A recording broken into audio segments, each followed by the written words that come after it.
Hello दोस्तों, स्वागत है आपका मेरी नई वीडियो में इंटरेस्टिंग कहानी के साथ में। ये कहानी एक बूढ़ी माँ की है जो एक अपने बच्चे के साथ जंगल में किसी रास्ते पर एक झोपड़ी में रहते थे। उस बच्चे की आंखें ख़राब थी। वो हर रोज़ खाना खाने से पहले उसकी आंखों की सही होने की प्रार्थना करती थी। तो चलिए कहानी की शुरुआत करते हैं। कहानी की शुरुआत एक व्यक्ति से होती है। वह व्यक्ति बहुत बड़ा व्यक्ति था और उसे एक सेमिनार करने के लिए एक सिटी से दूसरी सिटी में जाना था। लगभग 8 घंटे का सफ़र था। उन्हें हमेशा समय से पहले पहुंचने की आदत थी। उन्होंने प्लेन से जाने का डिसाइड किया।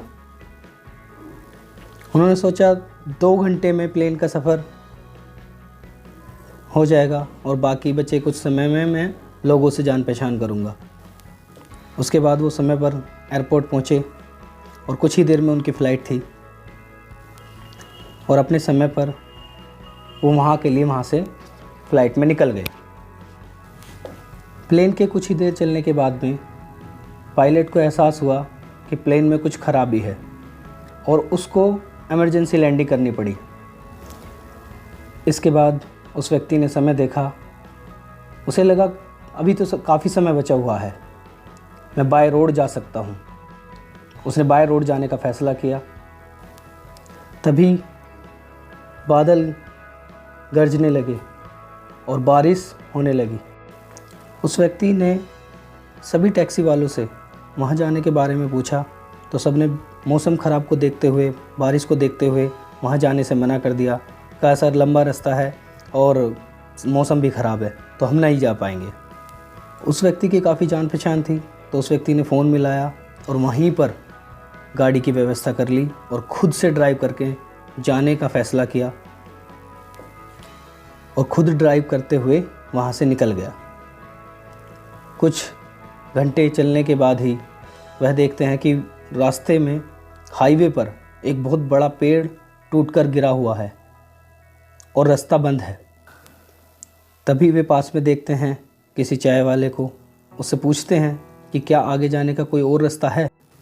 तभी वे चाय वाला बोलता है कि हाँ, एक दूसरा रास्ता जंगल से होते हुए जाता है, आप उससे आगे जा सकते हैं और वो सीधा हाईवे पे आगे कनेक्ट है। उसके बाद वो अपनी गाड़ी को उस रास्ते की तरफ मोड़ लेते हैं। वह व्यक्ति आगे चलता रहा। बारिश होती रही, तूफ़ान भी बढ़ता रहा। उसको गाड़ी में आगे की तरफ सामने दिखना बंद हो गया, फिर भी कंटिन्यू मंजिल की ओर आगे बढ़ना चालू रखा। कुछ देर बाद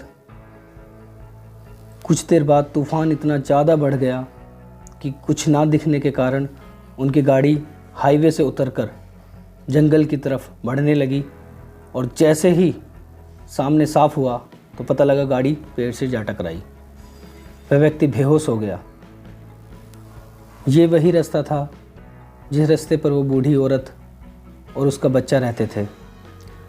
ये सब कुछ होते हुए उस बूढ़ी औरत ने देखा और उसकी मदद के लिए दौड़ पड़ी।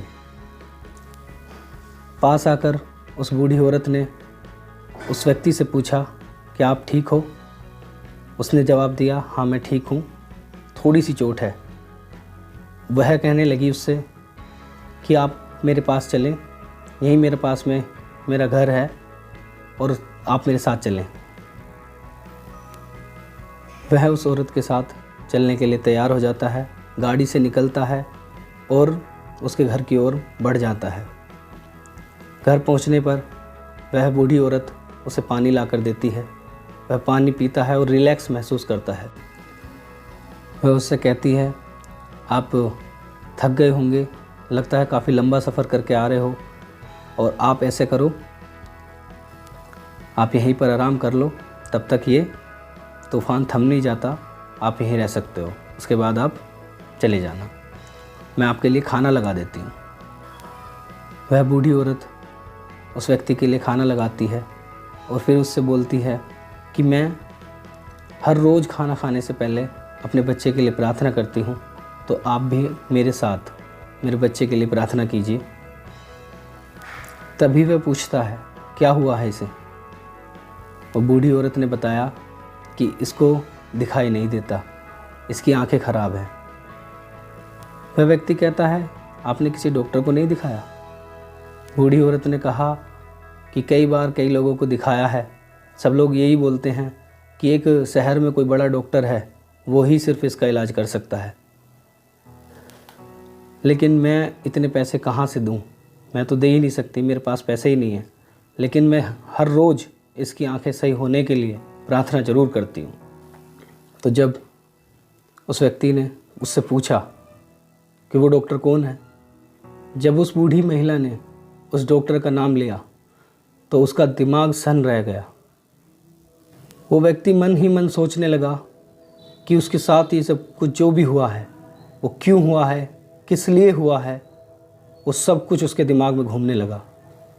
वो प्लेन की इमरजेंसी लैंडिंग होना, उसका टैक्सी के लिए तैयार हो जाना, लोगों का इस रास्ते से आने के लिए मना कर देना, खुद से ड्राइव करके आना, वो हाईवे पर पेड़ का टूटना और उसके बाद रास्ता बदलना, जंगल से होते हुए निकलना और यहीं झोपड़ी के पास में आकर इतना ज़्यादा तूफ़ान आना और मेरी गाड़ी पेड़ से टकरा जाना। उसे सब दिमाग में दोबारा से घूमने लगा और उसे पता चला कि इसके साथ में क्यों हुआ है। उस बूढ़ी औरत की प्रार्थना उस व्यक्ति को यहाँ तक खींच लाई। वो व्यक्ति कोई और नहीं, वो व्यक्ति वही है, वही डॉक्टर है जो डॉक्टर के लिए वो प्रार्थना करती है, हर रोज़ प्रार्थना करती है, उसकी आंखों के लिए, उस डॉक्टर के लिए प्रार्थना करती है कि किसी तरह से उसके बेटे की आंखें ठीक हो जाएं।